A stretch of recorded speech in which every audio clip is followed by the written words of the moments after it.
جیسے کہ ہم منافقین کا تذکرہ پڑھے تھے نا، کہ کچھ لوگ ایسے ہیں جو کہ کہتے ہیں ہم اللہ پہ ایمان لائے اور یوم آخرت کے اوپر، لیکن وہ ایمان نہیں لاتے، اور وہ یہ سمجھتے ہیں کہ ایسا کر کے ہم اللہ کو اور ایمان والوں کو دھوکہ دے رہے ہوتے ہیں، حالانکہ وہ اپنے آپ کو دھوکہ دے رہے ہیں لیکن وہ سمجھتے نہیں ہیں۔ فی الحال تو ہم فرماتے ہیں کہ ان کے دلوں کے اندر مرض ہے نا، تو اللہ نے ان کی بیماری کے اندر مزید ان کو بڑھا دیا۔ ہمیں دیکھا تھا کہ تکبر کی، منافقت کی، شکوک و شبہات کی ان کے دلوں کے اندر بیماری تھی، اللہ پاک نے سیدھا راستہ بھی دکھا دیا، اب ان کو اوپر چھوڑ دیا، ان کو مزید کلیریفیکیشنز نہیں دیں، عذاب نہیں دیا ایک دم سے کہ جلدی سے یہ اپنے سیدھے راستے کے اوپر آ جائیں، نہیں، ان کو ڈھیل دے دی۔ پھر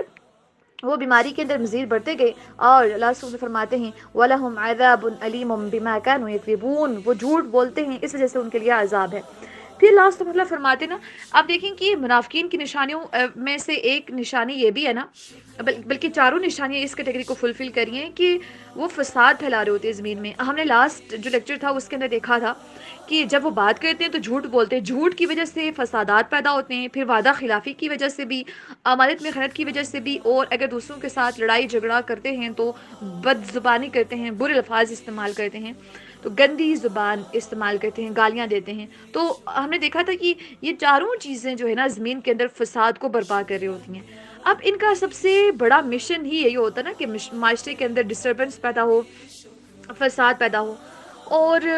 اوپر سے یہ پتہ ہے کیا کہتے ہیں کہ یہ ہٹ درمی دکھاتے ہیں نا کہ ہم تو اصلاح کرنے والے ہیں نا، ہم نے جھوٹ کسی مصلحت کے تحت بولا تھا، اچھا وعدہ خلافی جو ہے، وعدہ تو ہم نے کیا تھا لیکن اب ہمیں ایسا لگ رہا ہے، تب ہمیں ویسا لگ رہا تھا، اب ہمیں ایسا لگ رہا ہے، اس لیے ہم نا اپنے وعدے سے پھر رہے، اس کو چینج کر رہے، پھر اس کے بعد امانت رکھوائی جاتی ہے خیانت، تو آگے سے ہیلے بہانے بندہ کرنا شروع کر دے کہ یہ ہو گیا تھا، وہ ہو گیا تھا۔ تو ان تمام چیزوں کی وجہ سے نا وہ کیا کر رہے ہوتے ہیں، فساد پر برپا کر رہے ہوتے ہیں، لیکن کہتے یہ ہیں کہ ہم تو اصلاح کریں، ہم تو ٹھیک کر رہے ہیں چیزوں کو۔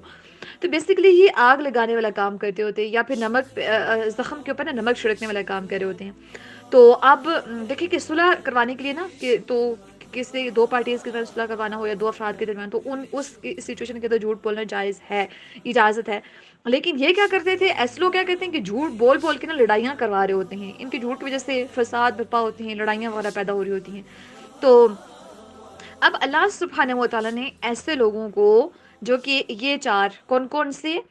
ایک تو جھوٹ بولتے ہیں، دوسرا وعدہ خلافی کرتے ہیں، تیسرا امانت میں خیانت کرتے ہیں، چوتھا لڑائی ہو جائے تو قلم گلوچ کرتے ہیں، ایسے لوگ حقیقت میں ہوتے ہیں منافق، اور یہی لوگ فسادی ہوتے ہیں۔ تو ہمیں آج چیک کرنے کی ضرورت ہے کہ کیا ہم بھی فسادی لوگوں کے اندر آتے ہیں، کیا ہم بھی فساد برپا کرتے ہیں، کیا ہم جھوٹ بولتے ہیں، وعدہ خلافی کرتے ہیں، امانت میں خیانت کرتے ہیں، یا بد زبانی کرتے ہیں؟ اگر ایسا ہے تو ہمیں بھی اللہ سبحانہ کی طرف سے، نعوذ باللہ، اللہ سبحانہ و تعالی ہم سب کو ان چیزوں سے محفوظ رکھیں۔ تو ایسے لوگوں کے لیے اللہ تعالیٰ کی طرف سے سرٹیفکیٹ ہے فسادی ہونے کا۔ اللہ اکبر، استغفر اللہ۔ تو اب ایسے لوگ کیا کرتے تھے کہ جو کفار اور منافقین نا مل کے تو نبی کریم صلی اللہ علیہ وسلم جو ہے یہ ان کا، ان کے اصحاب کا، ان کے ساتھیوں کا نا حوصلہ پست کرنے کی کوشش کیا کرتے تھے۔ تو ایسی ہماری زندگی کے اندر بھی نا کچھ ایسے لوگ ہوتے ہیں کہ کچھ جو ہے فساد کا کام کرتے ہیں، یعنی کہ منافقوں والی حرکتیں کر کے تو ہمارے حوصلوں کو پست کر رہے ہوتے ہیں، اور کچھ جو ہوتے ہیں نا وہ ہماری زندگی کے اندر کفار بھی ایسے ہوتے ہیں، یعنی کہ نا جو ٹوٹلی جس طرح سے ان کا رویہ ہوتا تھا نبی کریم صلی اللہ علیہ وسلم کے ساتھ، جس طرح سے منافقین والا رویہ ہوتا تھا، تو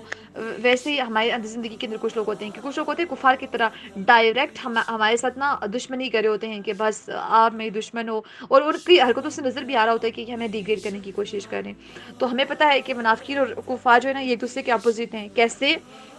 کفار ظاہری طور پر، اعلانیہ طور پر نا وہ نقصان پہنچانے کی کوشش کرتے ہیں، لیکن منافقین جو ہیں یہ چھپ چھپا کے پیٹھ پیچھے۔ تو ہماری زندگی کے اندر بھی کچھ ایسے لوگ ہوتے ہیں جو کہ منہ کے اوپر دشمنی کرتے ہیں، اور کچھ ایسے ہوتے ہیں جو پیٹھ میں نا چھٹے گھونپ رہے ہوتے ہیں اور ہمیں معلوم بھی نہیں ہوتا۔ تو اللہ سبحانہ وتعالی ہم سب کو ایسے لوگ جو کفار کی طرح ہیں، اور اس لوگ جو منافقین ہیں یا منافقین جیسے ہیں، ان سب سے محفوظ فرمائیں، اور ہم سب کو منافقت سے بچنے کی توفیق عطا فرمائیں۔ آمین ثم آمین۔